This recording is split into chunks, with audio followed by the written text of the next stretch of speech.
I understand they've got issues that they're trying to deal with by rioting, yes. You know, clearly there was some damage done to property in Hong Kong. Yeah, I mean, yes, I've been aware that there have been lots of protests about the rule of law. Yes, the student protest. Well, it's a bit bigger than students now, isn't it? I did hear that there was they shut down the airports and the metros. Yeah, I understand that. Again, it's a bit extreme. I think not everyone should have to pay for what they're trying to do. No one wants to see riots. Nobody wants to see people get hurt. But it was still very shocking to see, as an outsider who's visited Hong Kong several times, has done a lot of business in Hong Kong, and really just wants peace. Surprising that they've been even showing the old British colonial flag there, and sort of demanding that the British do something about it. It's a bit detached.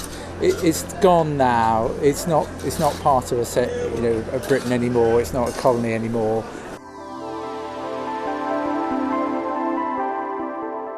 I mean, there's a lot of protests that happen often in London, and especially in the centre of London, but they tend to be planned. You need to have permits to protest. There's a lot of police vigilance around that. I can't recall a single protest that became as violent as what we've seen in Hong Kong. I mean, it would be taken with the highest level of seriousness, I think.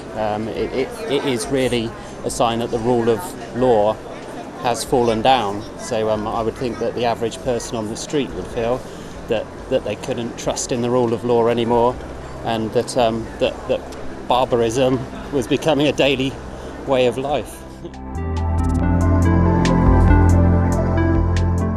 And I think the government did do well to restrain themselves from bringing out military and guns. They're trying to do their job. They've got a job to do. They've got to try and keep the peace as well. They're in a difficult situation. I think they probably are under a lot of provocation. I mean, of course, when you've got tens of thousands of people coming down on you, it is difficult. It's difficult for any police force, and so nobody has been, as far as I know, badly hurt. So so maybe they are doing a reasonable job. So. Well, it's going to be a bit biased. It's going to be a bit one-sided, isn't it? As I say, I haven't heard very much detail, so perhaps that level of detail is being masked.